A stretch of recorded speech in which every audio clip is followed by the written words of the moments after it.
changes when you watch the tape on these guys. Incredibly athletic, speed all over the field, playmakers everywhere. Offensively, they've got a young quarterback that's getting better every single rep.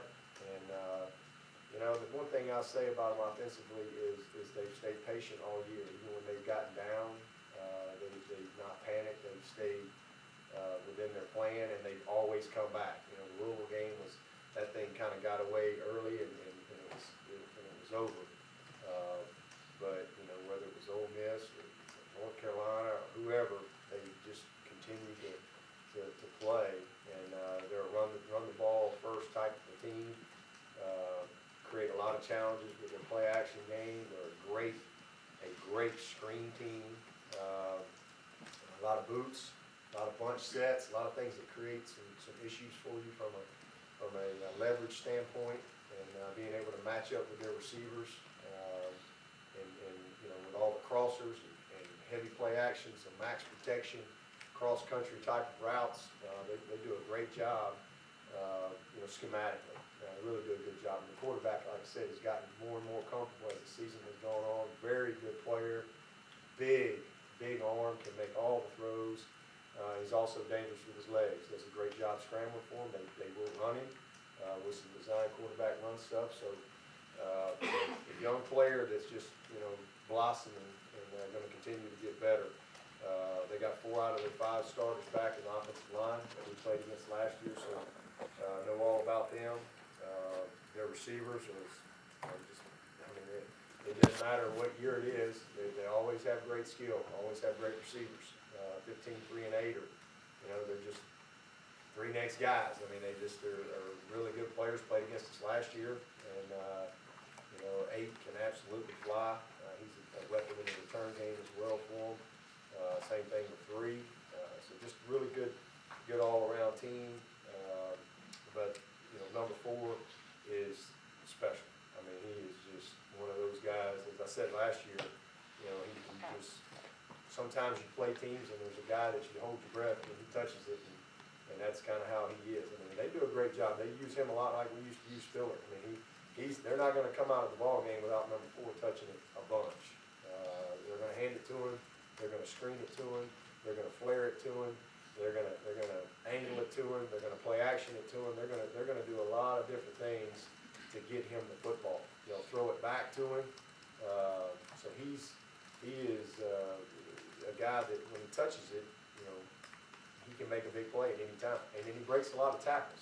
He's obviously a fast, dynamic player. Does a great job in the passing game. But he's a strong runner. And to me, one of his greatest strengths is his ability to not only break tackles, but his vision. He finds it. He can smell it. They run those stretches and those tosses, and he gets everybody running, and then he'll stick a foot in the ground, and he's out the back door. So you cut back, discipline, and playing those guys on the backside, doing their job, and not overrunning things is critical when you play these guys. But just a really good, talented group offensively. And again, I think 4 is as good a player as there is in the country, without a doubt. And then defensively, I think starts with their D-line. They're as good as we played up front. Their 2 D tackles are special.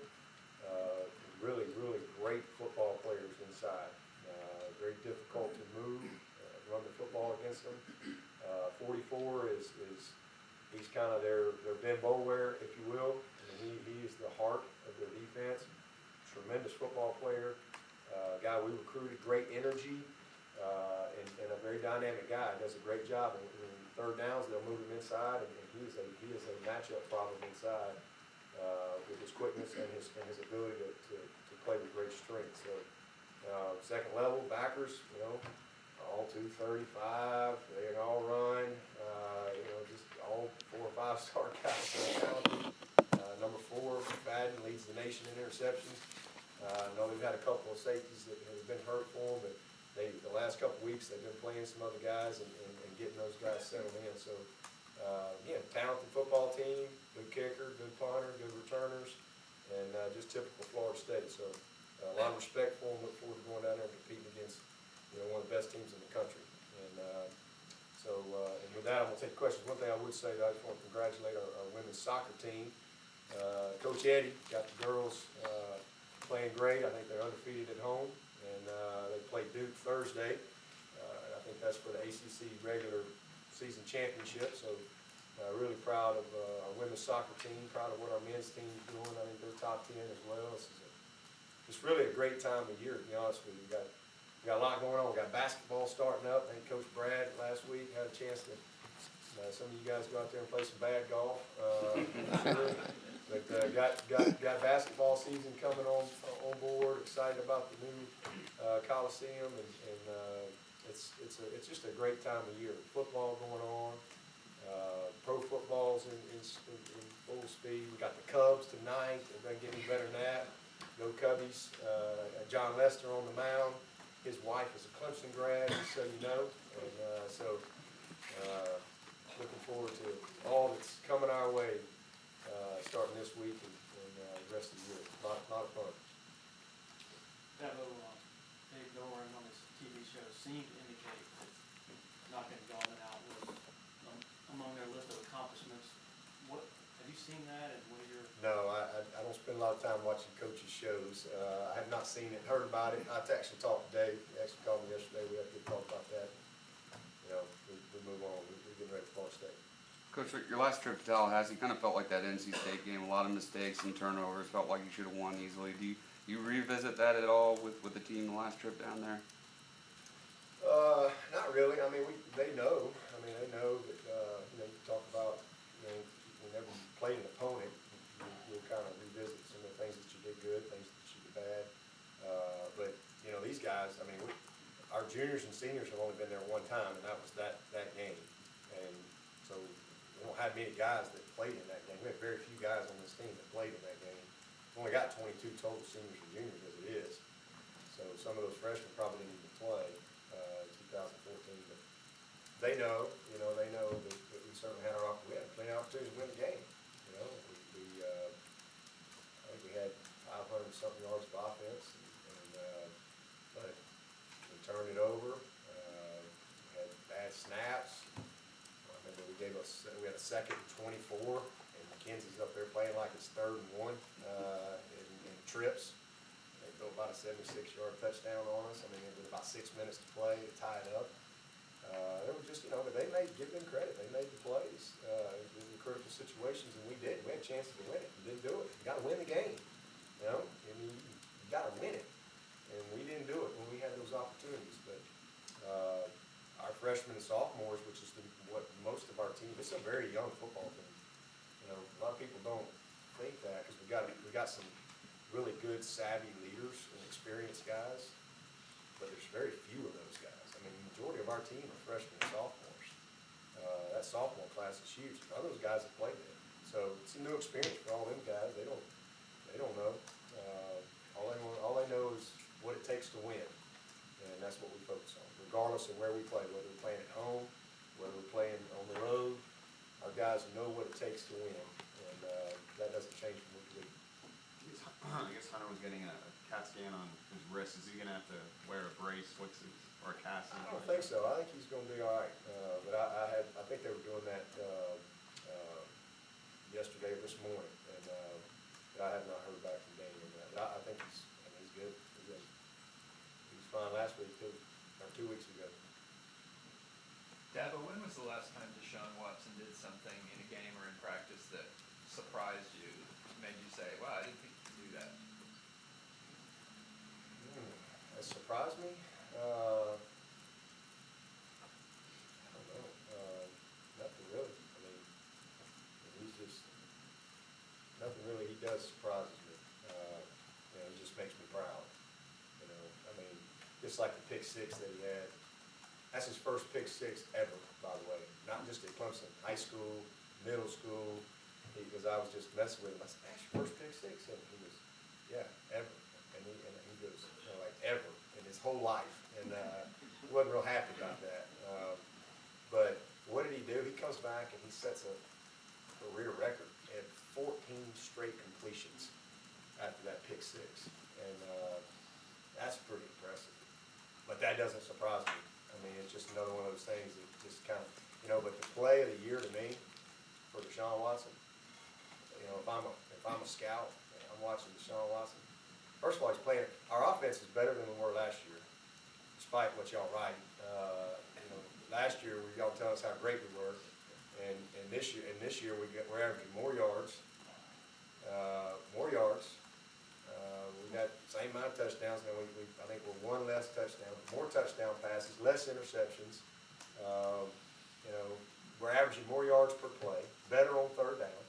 You know, we're doing a lot of good things offensively. We just, you know, first couple games had a bunch of drops, and then we missed on some touchdown catches as well. But the one play that I would say about Deshaun Watson, all right, if you go back and when Mike Williams fumbled the ball, he fumbled the ball on what 4-yard line or whatever, and first of all, not just Deshaun, but our entire offense. You want to know what this team's made of? You want to know what this team's all about? Just watch that play. Just watch that play. Watch Jordan Leggett come from backside. I mean, it's just he can't run any faster. Watch Ray. Watch Travion. But watch Deshaun Watson. Watch Deshaun Watson. You want to know why we win? You want to know why we're successful? Just watch that play. Mitch Hyatt got hit in the back, by the way, on that play. That's another subject. But watch Deshaun Watson. Watch this kid, you know, and watch him go and just create a dog pile. Just throw his body right into 2 guys and take them out and create a dog pile so Leggett could make that tackle. That's why we win. That's why we win. Because we have a group of guys that are completely sold out. They're not perfect. They're not robots. They're not human. I mean, they're not androids or some kind of thing that you program. They're just humans. They're just people. And sometimes make mistakes and things like that, but it's all about how you respond to those things. Like I said, he throws a pick 6, comes back 14 straight completions. The fumble, but watch that play. If I'm picking, that's the play. That's the play. Because Deshaun got all that other stuff. He got all that stuff. But that right there, you can't coach that. That comes from inside, and it's pretty special, you know, to be a part of it and watch these guys and effort. Just watch them offensive linemen have 0 chance to catch that guy, and watch them run. You know, watch them. I mean, it's just awesome. To me, that's one of the best plays we've had all year. And it was a negative play, but one of the best plays we've had all year. Because again, that's the epitome of what our team's all about, and that's what Sean's about. So, long way to answer your question. Really, hadn't really done anything to surprise me. Just makes me proud. Man, his leadership is incredible. This is the best he's ever been from a leadership standpoint. Obviously, his football IQ is at an all-time high since he's been here as well. Dabo, how much practice did Wayne Gallman get yesterday? What do you think his chances are of playing Saturday? He's going to play great. He practiced the whole practice. Didn't miss a rep. Dabo, what are your fondest memories off the field and on the field with Christian Wilkins? Christian Wilkins. Well, I'd have to rank that fake punt in the Orange Bowl. That'd be up there high. You know, the look in his face when we called it. He gave me that look. I said, "That's right. Good boy. It's that time." And oh man, and probably when he committed to Clemson, because you get to know these guys, but you don't really know them better once they get here and you're really around them every day. And he's got a big sense of humor. He's a practical jokester, and you know, he just because he called me to tell me that he was going to make his decision. I think it was December, and he had let his 3 schools know that he was going to be making his decision. We didn't know. I didn't know. Nobody knew. And usually you know. Usually. Very few times that I didn't know, but I didn't know. So I didn't really have a good feeling, even though he had just been great in the whole recruiting process. And he calls me up to the house and he starts giving me the I love you but speech, you know. It's like, like you breaking up with your girlfriend or your girlfriend's breaking up with you, and it's like, you're just great, but the butt's coming. And this long talk about, just wanted to thank me for recruiting him, and guy, he just loved Clemson, and every time he came to Clemson, he just loved it. He just appreciated how we treated him and his family, and he just went on and on and on about all this great stuff about Clemson. And then here comes and the whole time I'm sitting there, I'm going, such a classy kid, and I'm just, I'm ready, I'm prepared to say, well, listen, I enjoyed recruiting you, and man, you're just a class act, I wish you nothing but the best. That's kind of what I already got in my mind, because of where he's going in this thing. And I'm sitting there listening to him, waiting for the but, and then finally here comes the but, but that's why I'm committing to Clemson. And I went, what? It just completely caught me off guard. And so, but that's just typical Christian. Like he called me Friday because he was flying out to see his girlfriend out in Colorado, and he calls me. He was letting me know his flight plans, and he just said, Coach, I've made a decision that I think Libby and I are going to elope, and I'm going to step away from football for a while. We're going on a mission trip somewhere to whatever, and wish you well. He's so goofy like that. He's just always doing stuff like that. So I got a lot of great memories. He's fun at practice every day. Brings a great energy, and he really thinks he can do anything. He really does, and heck, I'm not sure that he can.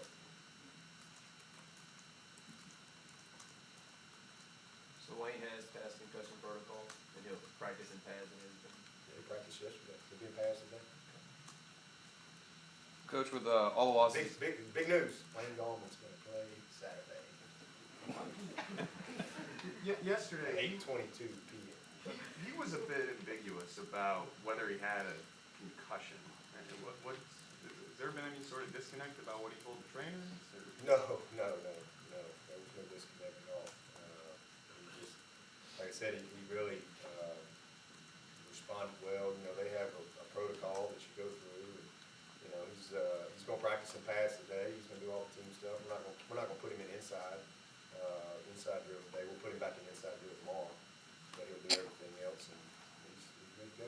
Has the protocol changed in the last couple of years? No. I mean, what? Yeah, it's changed in that it's to the nth degree,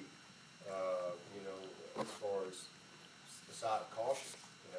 It's all changed in all levels of football, which is a good thing. Both Wayne and Hunter in the last couple weeks, they mentioned that, Hunter said, I felt a little numb, shouldn't have told the trainers that, and Wayne talking to you yesterday. Yeah, that's not good. I think you should always communicate that. I think Hunter was just, he was fine. He felt like he could have come back and played that game. He practiced all last week. He didn't miss any practice last week. But they have a protocol, and they do a great job with all that stuff.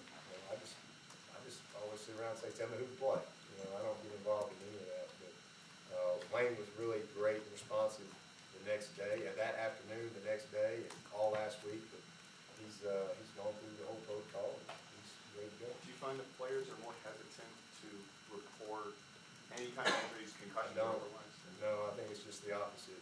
I think the trainers and the doctors and the coaches, are more cautious now. The game's safer than it's ever been. It's never been safer, and because people are just more aware of things, you have more knowledge about stuff, and the signs to look for.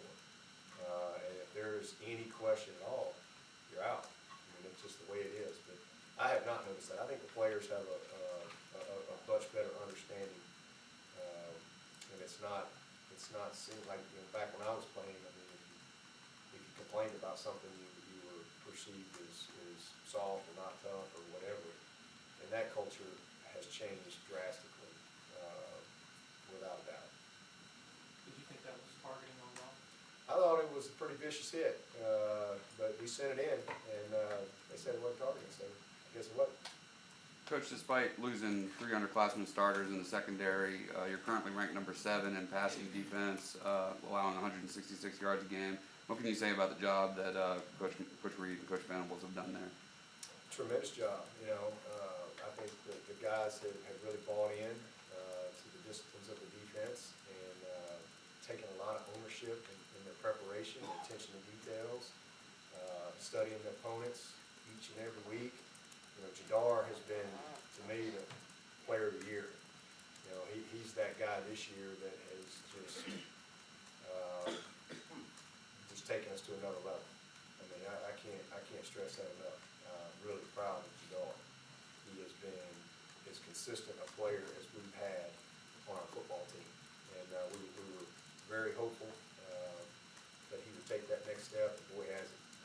You know, he starts on special teams. I mean, he's become a great leader. And we needed that on that back end. He's a vocal guy. You know, he really wasn't much that early on in his career, but he's become a take charge kind of a guy on the back end. He and Van had a great chemistry. Obviously, Cordray has, you know, it's interesting. Last year, Cordray had a bunch of interceptions. This year, he hadn't had as many opportunities. And then I think that just the confidence that we have gotten in those other players, the Marcus Edmond, Ryan Carter, Mark Fields, those guys, we've combined to really have a very productive group on the back end. You know, it's a lot of competition back there, and really proud of them. They've done a great job. You know, the biggest thing we talked about coming into the season was the big plays. You know, as I said, we were dysfunctional last year. Dysfunctionally good. I mean, we were really good, top 10 defense, but we kept giving up a lot of big plays, and we'd get big leads on people. Next thing you know, you're kicking an onside kick, you know, because we were giving up these chunks. And we have really, through 7 games, we've done a great job. And the 7 games don't make a season. We've got a long way to go. But I love what they've done to this point. Very consistent. Sorry. With the huge game-saving plays at the end there that Marcus Edmond made, have you noticed the last few weeks that maybe he's had an extra pep in his step and maybe kind of elevated his play in practice? No doubt. I mean, success breeds confidence, you know, and he's just, he definitely has a different swagger to him, you know, no doubt about it. He put the work in it, first of all. He worked his tail off this spring, the off-season, the spring, the summer. I mean, really grinded, and then he got hurt. And so I think he just had a lot of fuel to come back. But it's one thing to do that. It's another thing to go and have some success. And that's oftentimes all a player needs is just a little bit of success, and then all of a sudden that confidence, you know, emerges. And the game slows down. You play a little faster, and that's been the case for Marcus. I mean, he has been a big time guy for us. You know, come through for us in a big way this year. Speaking of guys stepping up, are there any backups or bench players up there performing really well, taking their game to another level that we need to know about, but we may not know about as a media? I mean, I think there's a bunch of those guys. I mean, shoot, you look at our offensive line. You know, we've played a lot of guys in that offensive line through 7 games. You know, you got a young guy like Tremaine Anchor. You know, I mean, he is. And Pollard. They've got some good experience this year as true freshmen. You know, last year, that was a huge story for us. But we got Mitch Hyatt. I thought Frew Morgan came back and played his best game last week. Did a great job for us. But Hearn is a young sophomore player. You know, he's had a really solid year for us too. But you know, it's a guy like Tremaine Ankrum and Pollard. I think 2 guys like that. Falcinelli has had to play some center. He's played some guard. He's a sophomore player for us that people don't really talk about. But he's a really good football player. You know, I think Mylan Richard, even though he hasn't had a lot of touches, I think he has really come on, and a guy that shows a lot of promise for us moving forward. Leggett's kind of been the featured guy at that position, but I think that we've got a good future there at tight end, really do, with the guys that we have in that sophomore group. There's certain things that I see that a lot of people don't see, and then I think the development of our quarterbacks. Again, I think, you know, Kelly hasn't had a lot of opportunity. I think he's continued to improve, and it's a good situation. And the same thing on the defensive side. You know, a guy like Trey Lamar. You know, this kid, Skowski.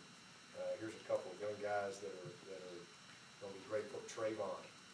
Really good players that are kind of coming on. Kayvon. I mean, these are really talented guys that give us a bright future. And you know, several other guys. I mean, Huggins is a guy that's emerging, he's gonna end up being a great player for us. So, we got a bunch of guys that I think have made good contributions. Register, Jurgen, that, maybe don't get talked about as much, but have, been good players for us. Coach, you talked about how in Death Valley the crowd can influence a game, doesn't determine it. How do you not let a crowd like the one in Tallahassee influence the outcome at all with your squad? Just stay focused on, first of all, it starts, you gotta have a great week of preparation. We try to prepare our guys, we create crowd noise and all that type of stuff to make them have to really focus and practice the way they need to. But, that's the main thing, and then you just stay dialed in on what you're doing. You don't get distracted by all that stuff. If you're really locked in to what you're doing and you've had a great week of preparation, that shouldn't be a factor for you. I mean, you have to stay locked in, and you gotta, keep your poise. And if you do have a mistake, just go to the next play. Don't let one mistake lead to three. And, try to do the best you can to block that type of stuff out. But the other thing is you draw on your experience. It's not like this is our first road trip. We've played at a lot of places. And, defensively, it's always easier on the road. It's actually a little harder to communicate for our defense at home because it's so loud. But on the road, it's a little bit easier for our defense. It's harder on the offense, obviously. But we try to prepare them in practice, and then again, the experience. We played, at Auburn this year. Maybe one of the best games we've had, to be honest with you, offensively, and probably one of the clutchest games we've had. I know that the score didn't maybe please some people, but we had 8 drop balls in that game and 3 drop touchdowns in that game. But so we didn't finish on some plays, but the overall poise. I don't think we had one offsides in that game, in an opening game. And in that last drive, that 3-minute 20-something, 3:23 or whatever it was, that last drive was just incredible. On the road, back against the wall, Jordan Hare, and the drive that we put together was just awesome to take the air out of the ball. But, so they've got good experience to draw on, but it's all about this week. You gotta play well this week. That's what I always tell our guys. We're really not trying to win all of our games. We're just trying to win the one we're playing. That's really all we're trying to do. The way you do that is try to win the play we're playing. All right, don't worry about the last play. Don't worry about the next play. Let's just win this play, and just kind of create that mentality, because that's how you get locked in. That's the type of focus that you got to have to execute, cleanly. This is your 4th night road game. How much does that help from a just game routine standpoint? Same thing, good experience. They've been there, done that. Seems like every time we go on the road, it's like a 9 o'clock, kick. Get home at 6 in the morning, but it's just the way it is. We look forward to those opportunities. It's national TV, playing a great team at their place, a big-time ranked opponent. We look forward to those opportunities. You ever been part of that? 4 straight road night games? Probably. I'm sure 13 years at Alabama, I'll probably experience that somewhere along the way, but I'd have to do some Timber Google research or something to know, but I'm sure I have. Does it feel different having a 2-game lead over Florida State as opposed to this game, deciding the winner? No, man, this is Clemson, Florida State. It don't matter what the records are. There's plenty of juice in this one. This is I don't know, what are they ranked? Top 12? 12 and 14. Okay, so this is a team that a lot of people pick to win the national championship. That's good enough to win the national championship. This is a team that lost on a 54-yard field goal, and then obviously had one get away from them at Louisville. It's a great football team. So these guys are as good as you go. There's always 10 or 12 teams out there that are good enough, and this bunch is as good as anybody, in my opinion. And so you can throw the records out the book. To go on the road and have to beat a top 15 team, it don't matter what the standings are. There's a lot of pride involved in this game. Both teams understand what Clemson Florida State means and the ramifications of this game. For us, again,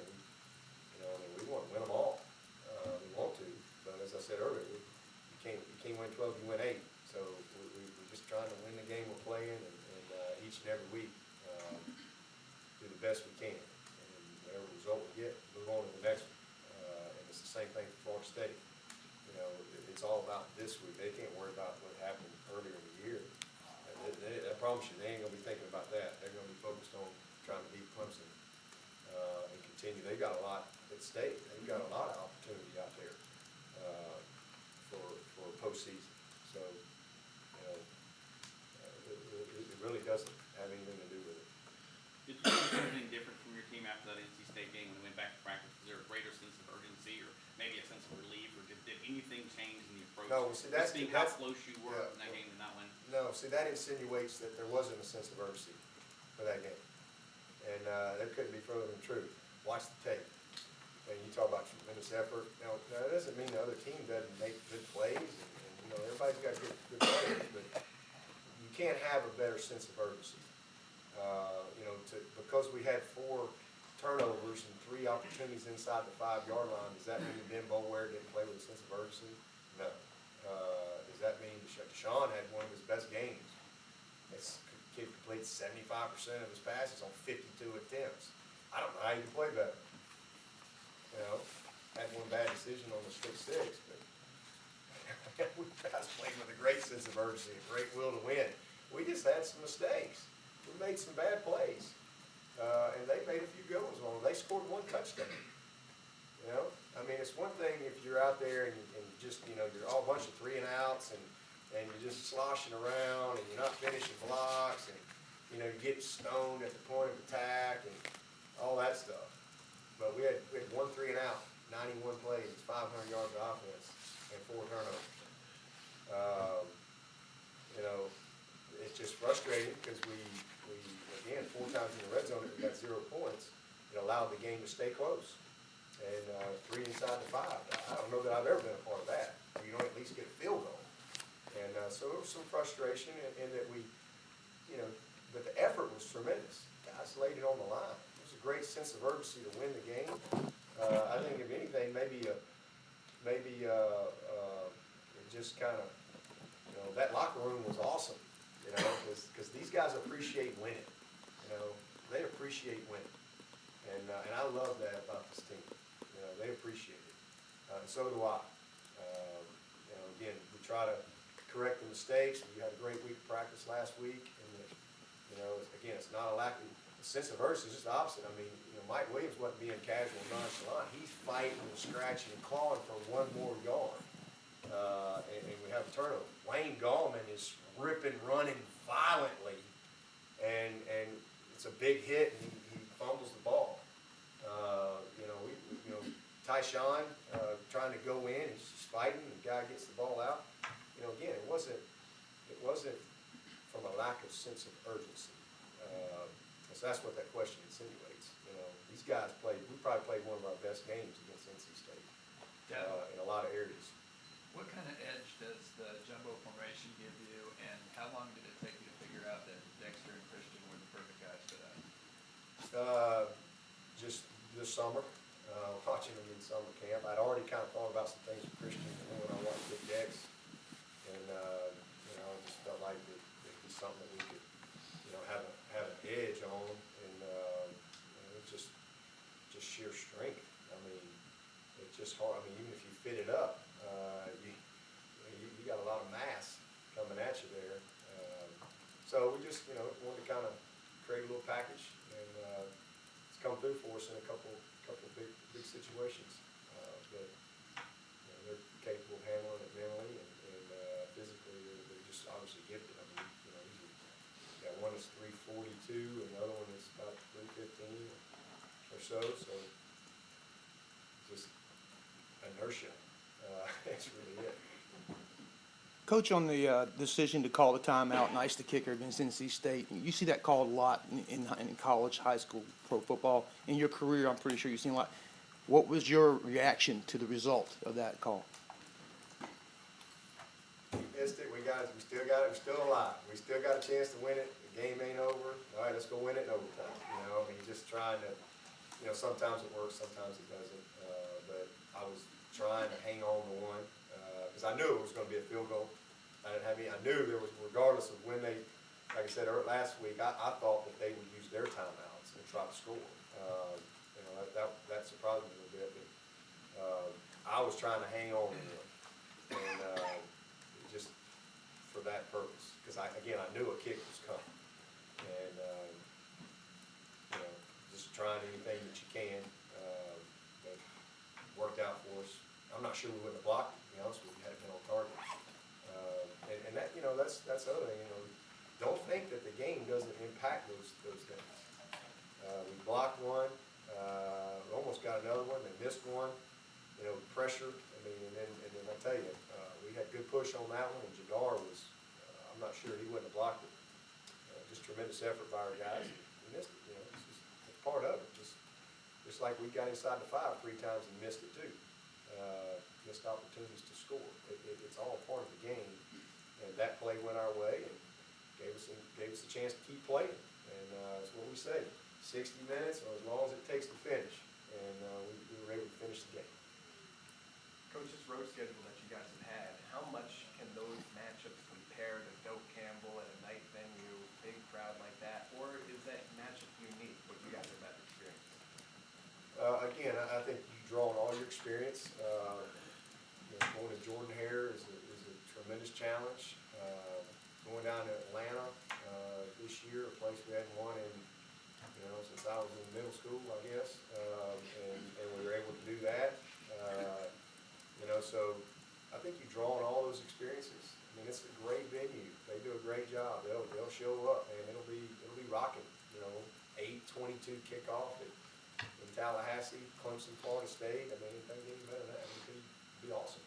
You know, our guys look forward to that. I mean, that's, as a competitor, I mean, that's what you want, man. I watch some of these tapes, and I see nobody in the stands, and I remind our guys all the time, man, what a blessing it is to be at a place like Clemson, you know, where people show up. I mean, they come. It don't matter who we play. They show up, and it's a privilege to, you know, work and play at a place like that. So it'll be a great venue, and we'll look forward to competing. Every game, you know, I know it seems like 2010, we went down there and 55-yard field goal to beat us with 2 seconds. And that was kind of the story of that year. 2012, we had a chance to win the game. They were probably a little bit better than us, but we had our opportunities to win the game. We couldn't finish in the fourth quarter. You know, 2014, we played probably as good as you could play. In fact, I think we hit about every indicator for victory in that game. Just about every one. When you read Tim's notes and it says win 98% of the time, win 99% of the time, and you always wonder, what is that 2%? Well, we found it that night in Tallahassee in 14. So, you know, you gotta even those things out, right? So I think we've played well in spurts down there over the last few years. We just haven't been able to finish. And if you're gonna win at somebody else's place, especially against a highly ranked and highly talented football team, you gotta finish. You gotta take advantage of the opportunities when they present themselves. Anybody got anything else? Thank you very much. All right, guys. Thanks, Coach.